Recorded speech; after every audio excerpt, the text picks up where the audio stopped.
Hello everyone, this is Philip from the anti-BS group here.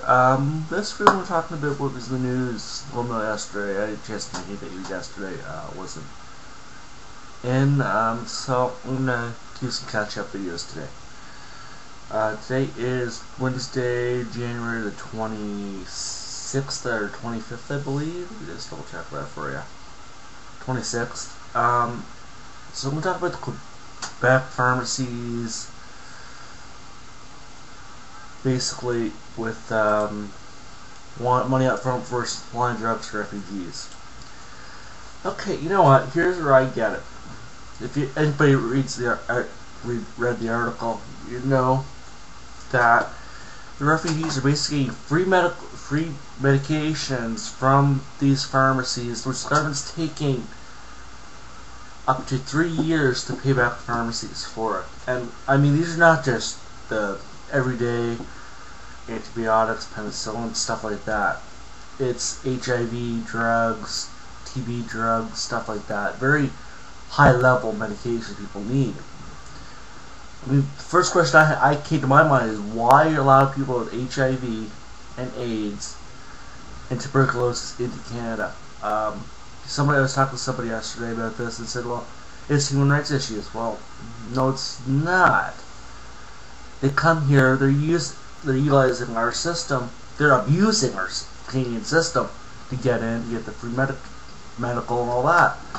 It's like me, I don't have a doctor where I am now. Used to, but he moved away. And the one I used to go to a lot, he's a distance I can get to anymore. Don't have a vehicle that much. That's the vehicle. But like I said, it seems that Quebec is the only part of Canada that has the balls to say, okay, this is where we have to go, what we have to do. Quebec's not dilly-dallying around cultural, religious, or these issues. They're not soft-footing. They're not being politically correct in some views. They're not being very politically correct. Well, which I say, yes, I like that. I love that, actually. So, my stance on immigration's probably known here. I'm a big supporter of it. Very big supporter of it. I believe in limited immigration. Selectful immigration, not mass immigration that we're having. Per year, we take in, the article is saying, with approximately 27,000 refugees and asylum seekers. 27 fucking thousand. Wow. To me, that's way too much. I mean, I don't think there's that many displaced people that can make it here. Last year we all had that Sri Lankan boat ship that came off the BC coast where we said, yes, come on in, because that's how laws are set up. And part of, like, a lot of people say, wonder what we're really about sometimes, and I tell them, we're about getting the information out to you. We're not a mass media organization like Globe and Mail or Toronto or Star or Belgla Media. We're not like that. We're just a small, really independent provider, information provider, news provider, based on what's on the news wires. I basically wait for what the news says to comment on it and report on it. My thoughts on it. I don't give you the slant, left or right slant. Try not to. I give you the facts. And the fact is, this is ridiculous. Canada, we cannot afford. No wonder we're in debt so much now. As we're to pay for all these damn refugees' medical issues. Okay, I mean, I'm a Canadian. I'm born here. My family has been here since 1791. Okay? So I think I know a bit. So yeah, we've been over 200 years. And people don't realize that thing, oh, you're not Canadian, you're not Canadian. So I'm more Canadian than most people in this country. I bleed red and white. Okay? I bleed Canada. And it drives me crazy that some people fresh off the boat, fresh off the plane, come here, get a check for $2,500 a month, get free medication, free drugs, free everything, and yet I have to work for everything I have to get. What's wrong with that picture? I think that's some major issue right there. One of the issues is the Conservative government, after the Tamil ship came into port in Vancouver last year, late last year, tried to stiffen the laws. But guess what? The Liberals and the NDP blocked the legislation, blocked the bill, blocked the amendment to the law. Because that's basically where they get the main vote. Their base of the voters is going to be, most of these people will come in, vote, when they get their citizenship, they'll vote Liberal or NDP, because they're more than that. The Conservatives don't really do that. But with this issue, I think a lot of people are now going to switch to want to vote Conservative for them to get a majority, which I think would be a good thing. But also, it tends to be a bad thing in some areas, but it'll be a good thing in redefining Canada, make Canada back to where it was before Pierre Elliott Trudeau. And I mean, honestly, I think this issue really started with Pierre Elliott Trudeau. He did some good things, but he did a lot of bad things as well. So just like Steve Harper, I mean, we can't just nitpick on one leader, saying they're the god, they're the king of everything. They're not. Pierre Elliott Trudeau did some good things, he did some bad things. This is one of those bad things he did to the country overall. Steve Harper's done a few bad things, a few not so great things for Canada, like bucking to Liberals and NDP, the stimulus package. So I mean, I don't know what to say more about that, but I'm getting tired of hearing this bullshit.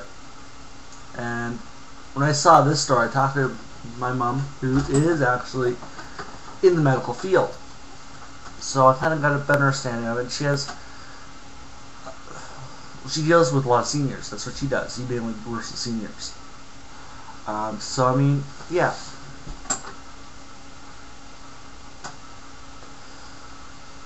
So I mean, I'm honestly getting to the point where I don't really give a shit what's going on. I don't really give a shit in a lot of this stuff. But when I hear something like this, that something that's doing the right thing, in my opinion, like Quebec's doing. Funny thing is, we all love to hate Quebec. Everybody loves to hate Quebec. Who doesn't live there, is not a Quebecois. Okay, I have family on the East Coast. I have family in Quebec. So kind of like, oh yeah, I love Quebec. It's a beautiful place. Beautiful to drive through in the winter. Beautiful to drive through all year round, really. If you know what you're doing, you know where you're going. Montreal's a beautiful place to go. Quebec City is a beautiful place to go. Rivière-du-Loup is a pretty beautiful place to go. Other places. I can't think of the names right now, but they're amazing places to go. A lot of great food. I mean, literally, Quebec, the trick is with Quebec, if you attempt to speak French, you get respect. They'll say, okay, at least you try. So, I mean, Mom is fluent in French, is fluent in French.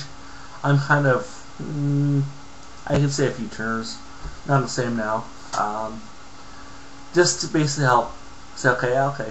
They know English. I mean, don't say they don't know English. They know English pretty well. So it's funny. It's like you ask them for a cup of coffee. It's like, je ne parle pas françois. I don't speak French. My French is very weak. And they will like, oh, at least you took the time to learn something. That's the only thing I can remember from one of the few terms I remember. So, but it's like with any language, if you're immersed in it, you'll pick it up like that. If I was spending time in Quebec, I'd be like, okay, well, I'd be picking it up over time. So it's kind of amazing. A lot of people don't realize that. But I'm back on the topic here. Okay, I should think I'll just review what I said to it on the comments section of the article. Some more videos I'm going to be shooting today. So But yes, I'm kind of tired of all this bullshit. It's getting to the point where we can't do much. I mean, here's what I wrote on the Vomil comment section. I see no problem with them asking to be paid up front, as these people are draining on Canadians as a whole. Do they work? Do they pay tax? No. Then why should my tax dollars be used for these people to get free medications? This is just another one of those liberal screw-ups that is now only biting us in the rear end. Thanks, John Kachin and Paul Martin. Both dipshits. Yes, I'm a very nasty person when I get in the mornings. People don't know that about me. We'll find out. Usually that's how I make best videos in the morning. Most entertaining videos in the morning. But I'll say this right now. Do we really need more sick people in Canada? I'm going to say that. Okay, we don't. Our healthcare system is spiraled out of control here.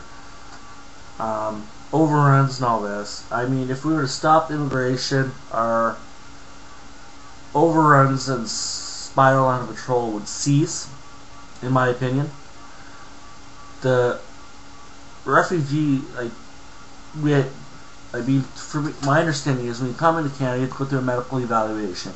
If you have anything seriously wrong with you, you're denied entry for immigration purposes. Why can't we do that with the refugee system and the asylum seeker system? I have no idea why not. I mean, it's ridiculous. We're allowing them to come in here with HIV, serious medical conditions. I mean, yeah, okay. Difference is, if you're coming to visit for treatment, that's a different story. If a specialist is not in the States or wherever, he's in Canada, by all means, come here. I mean, get your treatment. But just don't expect us to pay for your medications. That's how I look at it. So, I've had family members who are sick. They get better. I have friends from all over the world. You know what? I don't say, okay, if you're sick, don't come to Canada, please. I tell them that straight up, and they respect that. I tell them straight up, and why? So we can't afford to take care of you here as a whole. Yes, we have these laws, but I said don't come here just to waste our time and our money, take our money. Well, guess what? A lot of people do come here for that reason. It's free. Everything's free for them. They get pretty much everything for free. Free money, free housing, free everything. Free medication, free medical, free dental, free eye care. Which I find is ridiculous. I have to pay for my eye care. I don't like that. I do wear glasses, but I don't wear them when I'm doing videos for obvious reasons. Just don't need them. But yes, to conclude this video, I'm going to say this. If you're a refugee or asylum seeker, get the fuck out now. You're not welcome here anymore. We're tired of paying your medical bills. I know I am. I pay my taxes. I work nights. I work afternoons. Nights and afternoons. So you never know. I could just come off a shift. Boom. And I recently that. It really hurt really fast. And plus, I work with a lot of immigrants where I work. A few immigrants where I work, and they know. They understand. Like, don't give me the PC crap. Don't regret this crap, because I'll tell you where the fucking go. My boss understand that. My bosses are Japanese. So